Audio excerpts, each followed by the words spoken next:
Carinhosamente, bom dia, amigos ouvintes da 87,7 FM. Hoje, 29 de dezembro de 2024, último domingo do ano, estamos abrindo esta sala de aula hoje. E o nosso entrevistado dessa manhã de domingo, que é o André Matos, porque hoje o tema, vamos dar continuidade à obra memorável, Memórias de um Suicida, pela Ivone do Amaral Pereira, pelo Espírito Camilo. Nessa manhã de domingo, vamos entrar no capítulo 5, o reconhecimento. Bom dia, André Matos, mais um dia de estudo e dando a sequência dessa obra maravilhosa.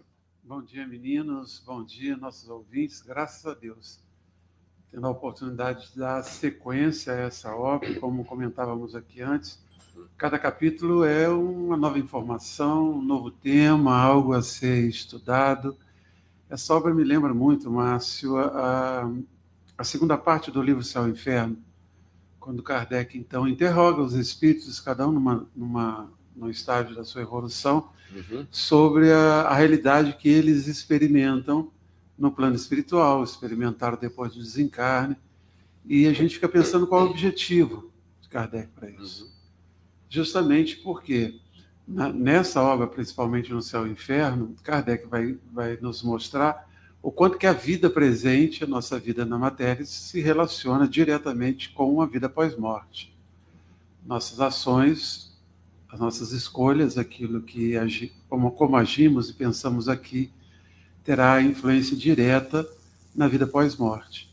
E essa obra, Memória de Suicidas, você sempre fala da sua importância, de como um dia ela estará presente nas escolas, nas universidades, porque há uma série de informações aqui extremamente importantes para que a gente possa conduzir a nossa vida enquanto encarnados da melhor forma possível.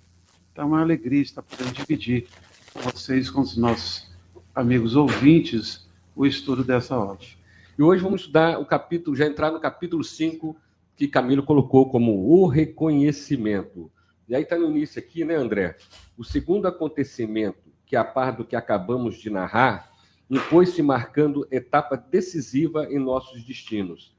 Teve início no honroso convite que recebemos da diretoria do hospital para assistirmos a uma reunião acadêmica de estudos e experimentações psíquicas. Interessante, você comentou antes, que nós estudamos aqui, continuamos a estudar na espiritualidade, e são diversas obras que nos mostram isso, o conhecimento do espírito. Então, se nós estudamos aqui, por que não estudar na espiritualidade?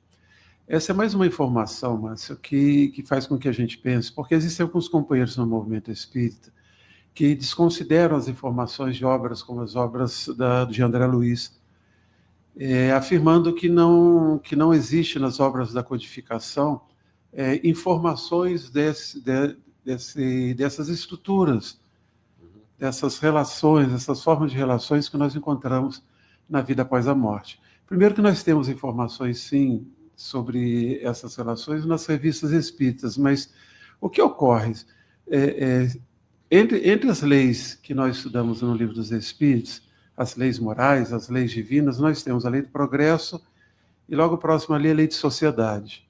Ora, a lei de sociedade, ela nos indica a necessidade dos processos de relação que nós temos, seja nos núcleos menores, como da família, seja nos núcleos maiores das sociedades, para que nesses processos de relação nós possamos estar ali experimentando, vivenciando, construindo a nossa própria evolução, como está na lei do progresso. Ora, se nós somos os mesmos encarnados ou desencarnados, a mesma individualidade, por que a lei de Deus, como a lei de sociedade, ela estaria vinculada apenas à vida material? Ela está também vinculada na vida espiritual, e é preciso que haja estruturas para que a gente mantenha os mesmos processos de relação. Então, o que nós temos ele nos dizendo aqui? Toda aquela experiência do capítulo anterior do Jerônimo e tal, ela começa, na verdade, num convite, eles receberam um convite para que eles pudessem participar de uma reunião. Veja bem, uma reunião acadêmica. Por que acadêmica? Porque é reunião de estudo, de conhecimento.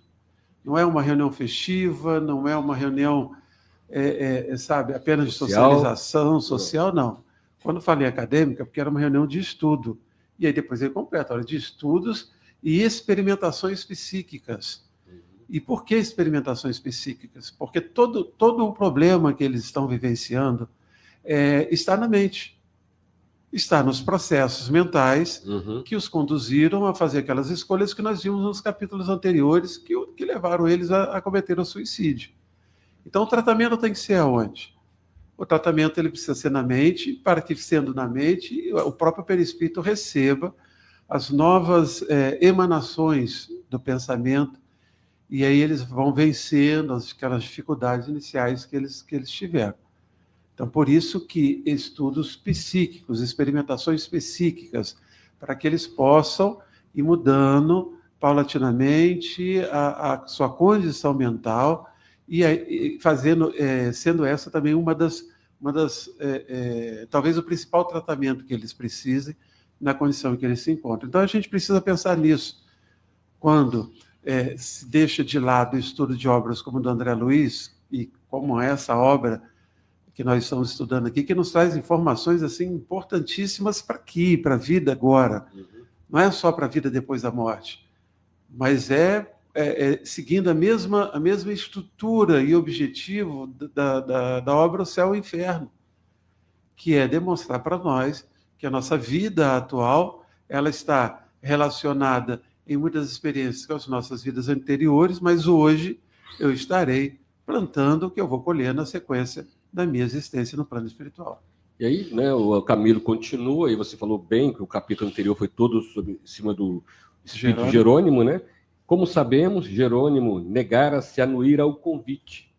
E por isso, na tarde daquele mesmo dia em que visitara a família, enquanto nos dirigíamos à sede do departamento a fim de a ela assistir, ele, presa de desolação profunda, de supremo desconforto, solicitava a presença de um sacerdote, pois confessava-se católico romano e seus sentimentos impeliam-no à necessidade de assim se aconselhar e reconfortar-se, a fim de revigorar a fé no poder divino e serenar o coração que, como nunca, sentia despedaçado. Olha só, ele descreve a situação de Jerônimo depois da experiência que ele passou.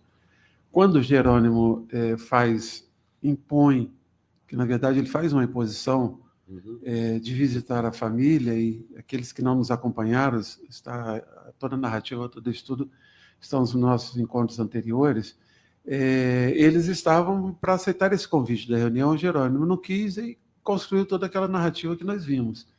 E veja que agora o Camilo nos traz a situação em que ele se encontra após aquela experiência. Então, olha só, presa de desolação profunda, supremo desconforto, porque o impacto que ele teve de ver a situação que o seu gesto levou os seus filhos a viverem, a sua esposa, enfim, como está em toda a narrativa. E aqui nós temos, então, uma outra informação extremamente importante da gente pensar. O Jerônimo teve toda a sua construção na última encarnação religiosa na Igreja Católica. E ele se sente confortável em buscar a orientação de um sacerdote católico. Então ele solicita isso. Ele solicita a presença de um sacerdote católico para que ele pudesse se aconselhar, se revigorar dentro da fé, que era aquela fé que, apesar de desencarnado, apesar de estar conhecendo toda uma realidade que a sua fé, a sua filosofia religiosa não lhe preparou para isso, porque todos nós sabemos, não só a Igreja Católica, mas também as outras religiões oriundas do catolicismo, as protestantes também, estabelece que a vida após a morte, o céu e o inferno. E aí você tem nessa vida uma série de rituais exteriores para garantir a sua condição no céu, porque ninguém realmente deseja estar no inferno conforme ele é apresentado. Então, mesmo diante de uma realidade totalmente diferente do que lhe impôs a sua fé, a sua religião na existência passada, ele ainda traz consigo a sua fé diante da necessidade de estar no sacerdote. E isso é natural. É natural por que é natural? Porque a religião, a gente precisa entender os preceitos religiosos, e aí está a responsabilidade de quem fala em nome de Deus, de quem fala em nome de Jesus. Os preceitos religiosos têm uma força de comportamento, uma força mental muito grande. Nós vamos ver na obra do André Luiz aqueles que permanecem dormindo após o desencarne, porque a sua religião dizia: você vai dormir, quando Jesus voltar, você vai despertar pleno para a salvação. E há uma crença, há uma fé. Isso é mente, isso é uma construção mental. Então ele permanece com aquela fé e pede a presença de um sacerdote para conduzi-lo agora, nesse momento em que ele vai buscar a sua reestruturação mental. E o importante é o respeito, né? Sim. Não, e é outra coisa, né? Apesar de, naquele momento que ele cometeu aquele ato, né? Sim, sim. A religião, talvez, a religião dele, que a religião que ele professava, não fez a diferença, entre aspas, mas naquele momento que ele precisou ali no plano espiritual, ele se recorre justamente a... E veja um outro aspecto: se ele busca um sacerdote, é porque há alguém lá que continua assumindo uma postura de uma experiência anterior que ele teve como sacerdote daquela igreja. Isso é interessante a gente observar agora. O respeito, né? O respeito. No livro de hoje tem uma experiência em que uma das médiuns já havia sido uma cigana numa encarnação anterior, e quando foi preciso, na sessão mediúnica, ela se transformou, entre aspas, né, numa cigana para poder... Utilizou-se da sua memória espiritual. Exatamente. Que ela, enquanto espírita, não deixou de ter da experiência. Exatamente. Nós somos o somatório de todas as encarnações que nós tivemos. Você não perde. E ela se utilizou disso para poder ajudar numa situação na sessão de desobsessão. Então, é o que é similar a isso. É similar, sim, com certeza. Aí fica uma outra questão que, às vezes, o nosso amigo ouvinte, né, que está aí nos acompanhando, e de repente não entende. Ué, mas se ele era tão religioso, por que a religião não fez a diferença na hora dele, antes dele cometer esse ato? Isso a gente pode falar de todos nós. Nós já discutimos aqui no início de histórias de companheiros do movimento espírita que cometeram suicídio. Não, porque o que é fazer diferença, Celso? Uhum. O que é fazer diferença? É você construir em si uma relação com aquela verdade ao ponto de que ela venha interferir na sua maneira de ver e de agir na vida. Esse é o nosso propósito. E a gente não muda hábitos antigos de uma hora para outra. Volto a dizer, não é à toa que Kardec diz que a doutrina espírita é uma doutrina que precisa, na sua relação com esse conhecimento, de um estudo sério e continuado. Porque se nós acharmos que ir na casa espírita, tomar o passe, tudo na nossa vida vai se mudar como um milagre, né, que outras filosofias religiosas apresentam, né? Basta ir lá, basta frequentar, basta tomar um passe, basta doar 1 quilo de mantimento, basta... Se nós continuarmos com esse tipo de postura que nós tínhamos diante de outras filosofias religiosas, nós vamos continuar do mesmo jeito. Isso aqui é aquela verdadeira questão, né, do aluno que quer a resposta pronta. Sim. Eu quero a resposta pronta. Que, aliás, não quer raciocinar. Rapaz, não quer raciocinar. Você fez lembrar, quando eu dava aula ali no curso de pedagogia da FATEC, eu sempre dizia assim: olha, as minhas provas, a gente é obrigado a dar prova, é de consulta. Aí os alunos faziam uma festa, né? Logo da primeira aula. Aí, depois que terminava aquela festa, eu falei: gente, olha, mas para você saber a resposta, você precisa conhecer o material. Você tem que pelo menos ler o material para saber onde está a resposta. Aí o pessoal murchava, aí via que não era tão fácil assim uma prova de consulta. É a mesma coisa, Celso. Não é você só saber aonde se encontra a resposta. Né? Como muitas das vezes, questão tal do Livro dos Espíritos, lá no Céu e Inferno. Não é isso. É fazer com que aquele conhecimento verdadeiramente mude a nossa forma de agir e viver no mundo. Então vamos ver agora, né, na sequência da obra, né, o pedido de Jerônimo. Aqueceu o magnânimo orientador do departamento hospitalar compreendendo que no espírito do ex-mercador português soava um momento de deobar para o progresso, e que, dados os princípios religiosos que esposava, aos quais se apegava intransigentemente em seu próprio benefício, seria prudente que a palavra que mais respeito e confiança lhe inspirasse fosse a mesma que o preparasse para a adaptação à vida espiritual e suas transformações. Que respeito, né? E que carinho, né? Se a gente parar para observar, ele não impõe, não, que isso, você já está aqui, ó, você não está vendo que não tem céu e inferno? Não, vamos. Ele respeita aquele momento dele, percebe que ele está preparado para começar o processo de recuperação, depois de passar pela experiência que ele passou, e ele faz uma solicitação e ele é atendido. Porque não é, a gente precisa entender o seguinte, não é religião. Nós vamos ver aqui mais na frente, na sequência. Não é a religião que faz a diferença, mas é o que você faz com aquele conhecimento que a religião lhe propõe na sua vida. É isso que tem uma passagem que eu não sei se é do Chico, mas quando você vê aí nas redes sociais, divulgam, dizem que é do Chico, ele diz assim, quando você chegar, mais ou menos assim, né? Quando você chegar no plano espiritual, não vão perguntar qual foi a sua religião. Vão perguntar o que bem que você fez. E é verdade. Então, não é achar que assim, poxa, eu sou espírita, já tenho lá um lugarzinho garantido no nosso lar, meu irmão está cheio de espírita no Hospital Esperança, lá do Eurípides Bassanufo. Está cheio de espírita lá, está cheio de católicos, está cheio daqueles que se achavam. Acima do bem e do mal. E aí depois, quando se descobriram, porque se achava é uma coisa, e se descobriram na espiritualidade é outra, diferente, tiveram lá que ser conduzido para o Hospital Esperança para tratamento. Vamos ler aí as obras.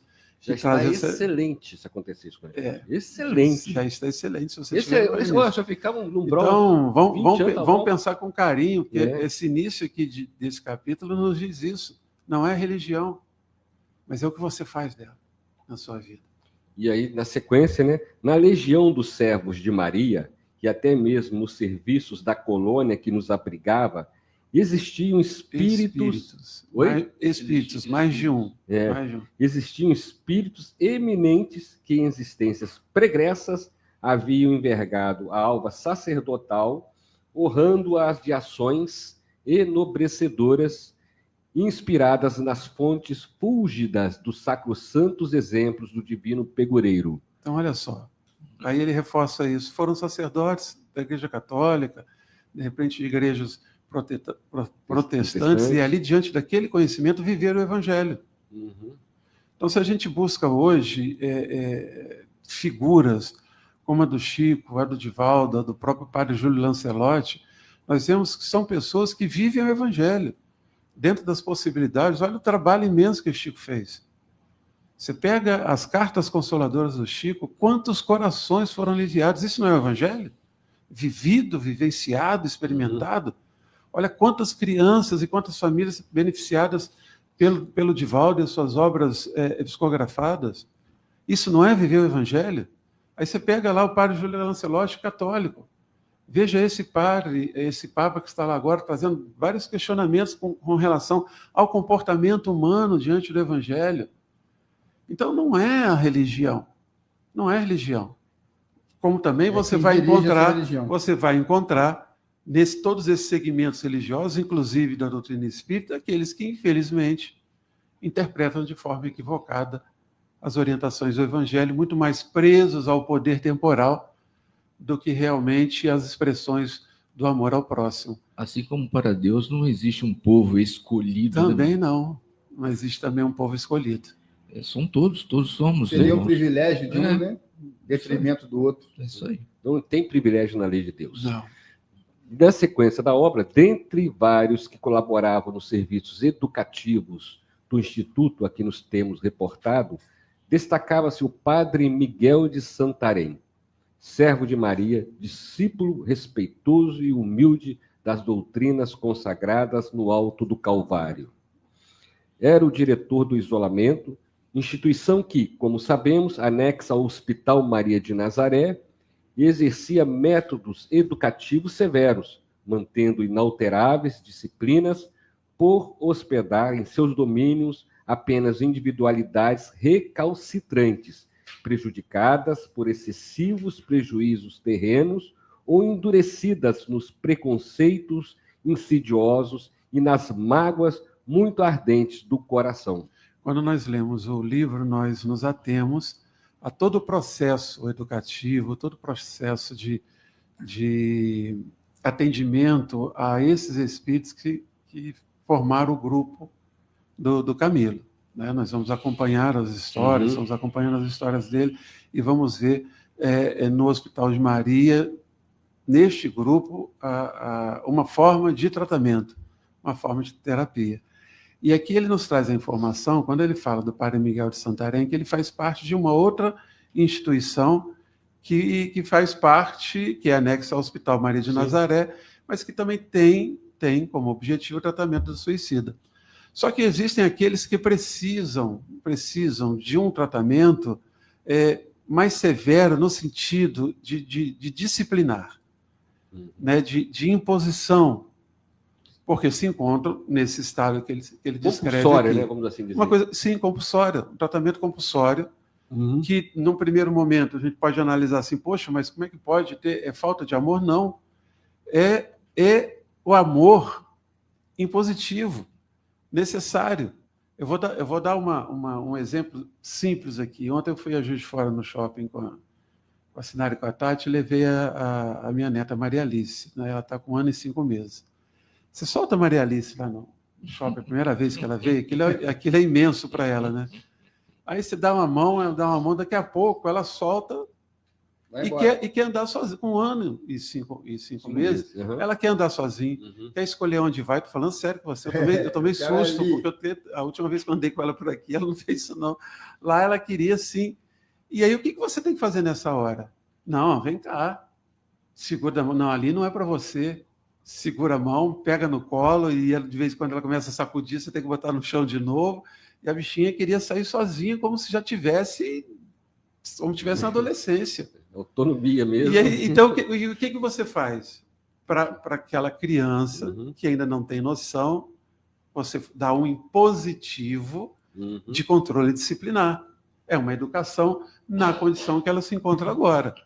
É o mesmo caso desses espíritos que desencarnam numa situação pior do que esse grupo do Camilo. Então são formas de amar. Isso aqui é bonito de Deus. São formas de amar. Todos nós, lembra a frase de Joana? Joana diz que em todos os lugares você tem a presença do amor de Deus. Então, aqui, diante da necessidade de cada um, quando Maria Alice faz uma pirraça porque ela quer uma coisa e eu tenho que segurar, e a gente tem que segurar, ela não tem noção. Para ela é um impositivo que ela não gosta, lógico. Nenhum de nós gostamos também quando a vida nos diz assim, não é para ir para lá não, fica sossegado aí, se você for para lá você vai se dar mal. E esse impositivo da vida é a expressão do amor de Deus que a gente não consegue vislumbrar. Então, eu achei muito, muito legal, muito bacana dele descrever que existem outras formas de tratamento, outros espaços ali, mas com o mesmo objetivo, de atendimento aos suicidas. Muito bem. Portador de inexcedível paciência, exemplo respeitável de humildade, cordura e conformidade, aureolado por súbitos sentimentos de amor aos infelizes e transviados, e tocado de paternal compaixão por quantos espíritos suicidas soubesse existir, era o conselheiro que convinha, o mentor adequado aos internos do isolamento. Você vê a quantidade de elogios de Camilo, a condição o Padre dele, Miguel de Santarém. Né? E é um padre. É um padre, exatamente. E aí a gente acha que, né, a gente começa, a mesma história dos preconceitos, o que está nessa base do que o Celso disse aqui, de que povo escolhido de Deus. Não existe povo escolhido de Deus. Não. Você vê que estão fazendo guerra aí, ainda, nós chegamos ainda nesse século, com aqueles usando desse artifício, que a gente sabe que não, a base da guerra não é essa, são outros interesses, mas usando desse artifício, nós somos o povo escolhido de Deus. Então eu posso eliminar lá aquele outro que não é o povo escolhido de Deus. E aqui nós vemos a escolha, entre aspas, de Deus aqui não é porque é padre, pastor ou espírita, mas pela sua condição espiritual. E os detalhes, né? A Bíblia dá mais detalhe ainda sobre o padre Miguel de Santarém, que tem essa missão, né? Vai atender Jerônimo agora. Além de sacerdote, era também filósofo Olha só. profundo, psicólogo e cientista. Desculpa, aí fica parecendo, você vê como também é outra bobagem, o que a lei de reencarnação, que ainda não é aceita por todos, impede, o não conhecimento da lei de reencarnação impede de determinadas relações. Ele é um padre e foi um cientista. Então, são as duas asas do conhecimento. Ele é filósofo, psicólogo. Ele construiu isso numa existência só, não. Ele construiu isso em diversas existências, em que ele foi experimentando áreas do conhecimento humano e essa junção de todo esse conhecimento faz o que ele é hoje ali, naquele momento da narrativa. E aí fica se brigando ciência com religião, como se fossem duas coisas totalmente separadas, mas que, na verdade, fazem parte do contexto para o conhecimento das leis de Deus e para a nossa formação enquanto espírito em formação integral. E aí, por que isso não acontece? Não, porque tem uma vida só. E aí, numa vida só, ou você é filósofo, ou você é religioso, ou você é cientista, você não pode. Aí o Camilo vai te explicar ainda melhor ainda, né? Sim, também, sim, né, o André, com sobre relação essa a isso. situação das Sim, vidas sim. pregressas, né? Havia muito em existência pregressa, Olha só. cursara doutrinas secretas na Índia, conquanto depois tivesse outras migrações terrestres, provando sempre as melhores disposições para o desempenho do apostolado cristão. Entre estas, a última fora passada em Portugal, onde receberam nomes acima citado, continuando a usá-lo no além-túmulo, bem assim a qualidade de religioso sincero e probo. Então, olha só, ele fala de várias experiências pregressas, aquilo que a gente sempre lembra. Nós somos o somatório Diversas do que nós existências. vivenciamos, do que nós aprendemos, e nós não perdemos essas experiências, esses conhecimentos. Né? Fica restrita quando nós estamos encarnados, nós sabemos por quê, mas quando nós estamos desencarnados, nós somos o conjunto dessa memória, o conjunto dessa experiência. E é interessante que ele diz assim, olha, ele vai cursar doutrinas secretas na Índia, então ele vai ter experiência onde ele conhece essas ditas doutrinas secretas, conquanto depois tivesse outras migrações terrestres, olha só, ele tivesse outras experiências, outras encarnações, provando sempre as melhores posições para o desempenho do apostolado cristão. Então você acha assim, a pessoa estudou lá na Índia aquele conhecimento, não, aquilo não hinduísmo, né? Aquilo não tem nada a ver com a doutrina do Cristo, tem. Porque o Cristo trouxe as leis divinas, e as leis divinas sempre foram, desde o momento inicial que nós não sabemos da existência de Deus e da criação da formação da sua natureza, de toda a natureza, toda a criação, as leis divinas regem tudo isso. Então, o que acontece é que lá na Índia, nas primeiras doutrinas, nas primeiras religiões, eles começaram a falar do amor ao próximo, da reencarnação, da imortalidade da alma, de uma outra forma. Mas o conhecimento estava lá, Kardec sempre diz isso, a doutrina espírita não traz nada de novo. Vem facilitar para nós o conhecimento dessas leis de Deus. E por que cristão? Porque a principal figura que veio nos ensinar e vivenciar as leis de Deus aqui foi o Cristo. Então, o somatório desses conhecimentos, que hoje eu sou espírita, fui católico, fui protestante, fui umbandista, nós passamos por diversas filosofias religiosas. Vamos passar. E o somatório que nós aprendemos lá foi se construindo, se formando, para que a gente tenha uma cada vez mais ampla em nós o conhecimento cristão. E hoje estamos na doutrina espírita, que o Emmanuel nos afirma que todas as doutrinas têm uma parcela da verdade, a doutrina espírita tem uma parcela maior da verdade.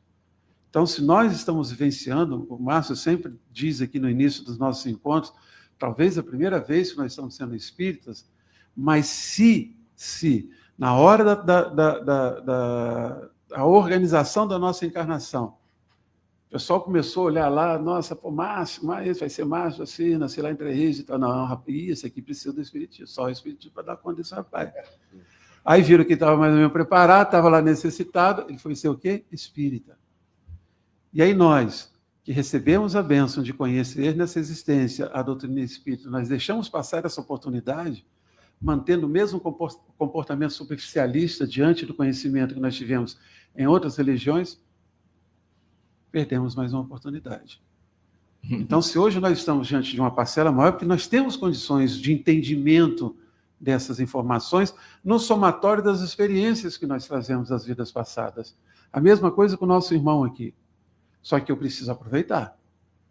Eu preciso estudar. Eu preciso conhecer. Eu preciso dos meus momentos de reflexão sobre aquele conhecimento. Eu não tenho que ter medo de mudar. Eu não tenho que me apegar aos velhos hábitos, porque foram eles que me conduziram onde eu estou aqui agora. Então, a gente precisa, diante de obras como essa, que traz um detalhe, traz um parágrafo. Por isso, como aqui o Márcio fala, a gente não deixa pular um parágrafo, e quando tem alguma coisa para falar, a gente acaba falando mesmo, e a gente não sabe quando a gente vai terminar. Mas a gente não pode perder essas informações que aqui numa narrativa ele vai trazendo para nós e que é de tamanha importância. E aí, na sequência, né, irmão Teócrito entregou o penitente Jerônimo a esse obreiro devotado, certo da sua capacidade para resolver problemas de tão espinhosa natureza. E foi assim que, naquela mesma tarde, quando as linhas do crepúsculo acentuavam de névoas pardacentas os jardins nevados dos burgos hospitalares, Jerônimo de Araújo Silveira se transferiu para o isolamento, passando aos cuidados protetores de um sacerdote, tal como desejara. Desse dia em diante, perdemos de vista o pobre comparsa de delito. Um ano mais tarde, no entanto, tivemos a satisfação de reencontrá-lo. Em capítulos posteriores, voltaremos a tratar deste muito estremecido companheiro de prélios reabilitadores. Então, aqui fecha a história do Jerônimo. E é uma história que demonstra o como a lei de Deus respeita as nossas decisões, o livre-arbítrio. É assim na vida. Quantas vezes, amigos espirituais, a vida está dizendo assim, ó, não faz essa escolha não. Não vai por esse caminho não, que não vai se dar bem. Não vai que você vai... E a gente escolhe ir. E aí as consequências chegam como processo de aprendizado. É o que acontece com ele. Depois de tanta decepção do impacto da realidade que ele encontra da família, ele começa o seu processo de recuperação. Que poderia ser diferente se ele aceitasse as orientações dos amigos espirituais. Ele manteve o seu desejo, passou por toda aquela experiência, agora ele está preparado. Diante da dor, ele está preparado para dar continuidade ao seu processo de recuperação. Num outro lugar, com outro tipo de atendimento, diante de um sacerdote como ele escolheu, de novo se respeitando a decisão dele, se respeitava de novo, respeitando a decisão dele. E aqui se encerra, pelo menos por enquanto, a presença do Jerônimo nesse grupo. Muito bem, né? Nós estamos estudando a obra Memórias de um Suicida, é o 28º estudo no ar. Né? Tem os programas gravados anteriormente, o Celso editou, está lá os 27, né, Celso? 27, agora vai estar o 28º. Então, 28º hoje. Hoje, exatamente. E falta só isso aqui. Quem está vendo o livro, a gente só falta isso aqui. Tá? O final do livro é logo ali. Tá, só falta é logo ali. Logo ali. Acho que nós vamos terminar isso aqui numa reunião lá na espiritualidade, transmitida aí para aparelho, médico, para poder fazer... Nós vamos terminar lá, gente. Agora nós vamos dando sequência aqui, André. Sim, vamos lá. No dia imediato da nossa internação no Magno Instituto do Astral, passamos a ser diariamente levados aos gabinetes clínico-psíquicos, onde era ministrado tratamento magnético muito eficiente, pois dentro de alguns dias já nos podíamos reconhecer mais confortados e raciocinando com mais clareza, com maior clareza, gradativamente fortalecidos como se tônicos revivificadores ingeríssemos por meio das aplicações a que nos submetiam. Era um tratamento bem É o tratamento de passe, tratamento magnético. Uhum. Né? Que o que nós conhecemos aqui, enquanto encarnados, é o tratamento de passe, e você vê o detalhe diariamente, tendo em vista a situação em que eles se encontravam. Né? Nós sabemos, temos estudado o impositivo da lei e o sofrimento que aguarda, infelizmente, aqueles que retornam à pátria espiritual através da morte voluntária. E aqui nós vamos, na sequência, ele vai mostrando para nós, com muito detalhe, né? É uma sequência de uma narrativa agora que você vai nos apresentar, com muito detalhe da própria estrutura, dos lugares onde ele ficava. É só que a gente tire daqui e perceber que existem tratamentos na espiritualidade que nós aqui desconhecemos. E lembrando sempre que o espírito, na espiritualidade, tem seu corpo, como nós temos aqui, que é o perispírito. Então, esse tratamento, ele é em conjunto com o conhecimento que eles vão adquirindo, né, tudo que eles vão vivenciar de aprendizado, de tratamento, com conhecimento, junto com esse tratamento que a gente pode dizer igual um tratamento médico. A diferença é de que você está na espiritualidade com o perispírito. E aí é um corpo diferente deste corpo, exigindo uma forma de tratar diferenciada também. Com certeza. Para tais gabinetes éramos encaminhados todas as manhãs por nossos amáveis enfermeiros. Entrávamos, cada grupo de 10, para uma antecâmara rodeada de pequenos bancos estofados, nos quais esperaríamos durante um curto espaço de tempo. Notávamos que existiam várias dependências, como essa, todas situadas em extensa galeria, onde colunas sugestivas se alinhavam em perspectiva majestosa. Transcendiam nesses recintos a estilização hindu, convidando à meditação e à gravidade. O que nos chama atenção aqui? Quando ele fala que entravam em grupos de 10, então são mais de um grupo de 10, e quando ele fala dessa extensa galeria, isso sugere para nós uma quantidade, a gente pode imaginar uma quantidade de espíritos suicidas sendo atendidos ali no hospital. Grupos de 10, vários ambientes como esse, né, com os estofados, onde eles ficavam, enfermeiros, olha quantas pessoas atendidas. Porque, infelizmente, lógico, nós já vimos que hospitais como este, e como o próprio espaço, vamos chamar assim, o espaço onde eles se encontravam lá, que a gente chama de Vale Suicida, nós já vimos aqui, esses espaços existem em outros países, em outros lugares, e nós vamos, pela misericórdia de Deus, nós vamos entender que outras estruturas como essa existem em outros lugares, principalmente quando nós fazemos estudos, vemos hoje que o número de suicidas no mundo, infelizmente, ainda é grande. Então, precisa de uma estrutura também que possa receber, principalmente esses que se suicidam com uma carga de culpabilidade maior, uma carga de desequilíbrio maior. Porque existem aqueles que cometeram suicídio, a gente já falou isso, nem todos vão para lugares como o Vale do Suicida. A lei de Deus considera a intenção, a consciência do ato, etc. Mas a grande maioria precisa de estruturas como essa aqui para atendimento.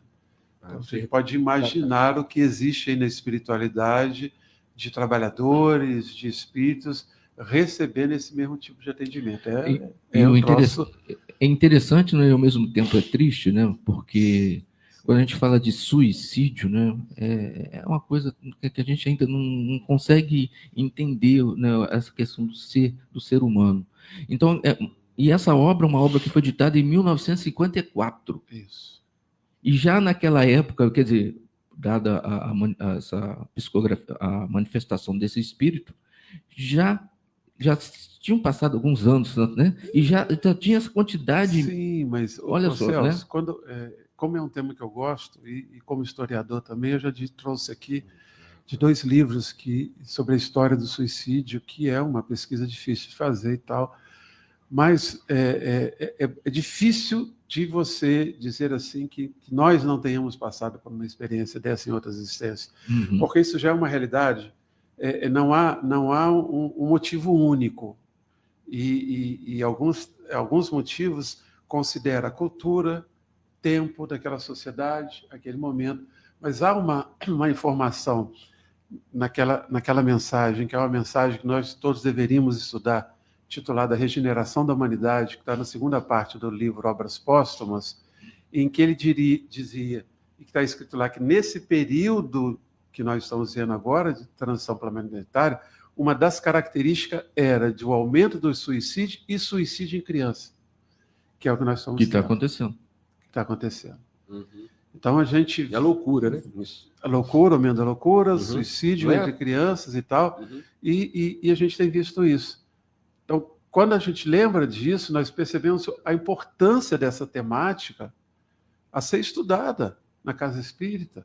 A importância, o Celso sempre lembra aqui, de levar um filho à evangelização, de levar um filho à mocidade, de acompanhar a encarnação, o processo de encarnação, de viver a vida aqui. Nós sabemos que é difícil, nós sabemos para nós, o que dirá para nossos filhos, às vezes, ainda adolescentes, ainda sem a experiência da vida, nesse mundo onde você tem, com as redes sociais, uma N informações, comportamentos totalmente desvirtuados do Evangelho e vistos e aplaudidos como normal.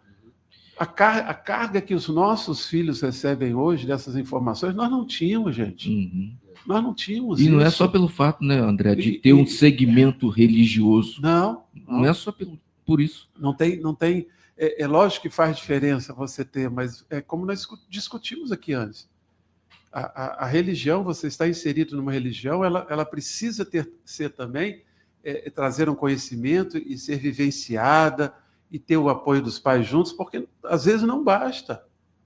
Às vezes não basta aquilo para aquele jovem, para aquela criança, porque é incrível você poder imaginar uma criança de 7, 8, 9, 10 anos cometendo suicídio, gente. Não é verdade? É um troço da gente pensar o que está acontecendo. Então, acho que nós saímos tanto aqui que eu já até esqueci qual é a nossa linha inicial que essas estruturas elas se encontram em diversos lugares, né? E a gente pode imaginar o que é isto sob a orientação de Maria em todo o mundo, tendo em vista, né, a situação atual com relação à morte voluntária. Pronto, agora eu fechei, que eu voltei do que eu estava falando. E ainda fala aqui que transcedia nesses recintos a estilização hindu, né? Sim, então, o que acontece? Você lembrou bem. Não sei se vocês já perceberam, em vários momentos ele fala da presença de hindus, do conhecimento lá. E aonde nós temos na Índia, que nós temos as primeiras, não posso dizer as primeiras, porque nós tivemos civilizações anteriores, mas onde nós tivemos as primeiras doutrinas a tratar das coisas místicas, das coisas do espírito, das coisas... Né? Falar da reencarnação. Falar da reencarnação e tal, porque a gente tem conhecimento. E aí há de se entender por quê da presença, porque desde aquela época, desde o princípio, eles já dominam essas técnicas de tratamento. Da espiritualidade. Olha, estamos chegando ao finalzinho, né, do programa Luz Espiritismo, dessa manhã de domingo. Vocês falam demais, gente. Tudo foi bem dinâmico. Agradecendo aí a sala de aula repleta. Suas considerações finais, André? Meu irmão, um abraço a todos. Obrigado mais uma vez pela oportunidade. Um desejo sincero de que, quando falamos a gente entrar o próximo ano com os 2 pés firmes, no desejo de continuarmos a estudar a doutrina espírita e nos esforçarmos para viver da melhor forma possível. É uma belíssima oportunidade que nós ganhamos nessa existência. Obrigado a todos e um grande abraço. Feliz ano. Deus, nosso Pai, que sois todo poder e bondade, dai força àquele que passa pela provação, dai luz àquele que procura a verdade. Ponde no coração do homem a compaixão e a caridade. Deus, dai ao viajor a estrela guia, ao aflito a consolação, ao doente o repouso. Pai, dai ao culpado o arrependimento, ao espírito a verdade, à criança o guia, ao órfão o Pai. Senhor, que a vossa bondade se estenda sobre tudo que criastes. Piedade, Senhor, para aqueles que não vos conhecem, esperança para aqueles que sofrem. Que a vossa bondade permita aos Espíritos Consoladores derramarem por toda parte a paz, a esperança e a fé. Deus, um raio, uma faísca do vosso amor pode abrasar a terra. Deixai-nos beber nas fontes da vossa bondade fecunda e infinita, e todas as lágrimas secarão, todas as dores se acalmarão. Um só coração, um só pensamento subirá até vós, como um grito de reconhecimento e de amor. Como Moisés sobre a montanha, nós vos esperamos de braços abertos.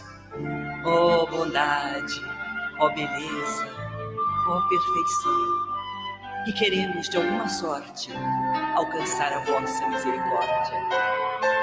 Deus, dai-nos força de ajudar o progresso, a fim de subirmos até vós. Dai-nos a caridade pura, dai-nos a fé e a razão. Dai-nos a simplicidade, que fará de nossas almas o espelho onde se refletirá a vossa divina imagem.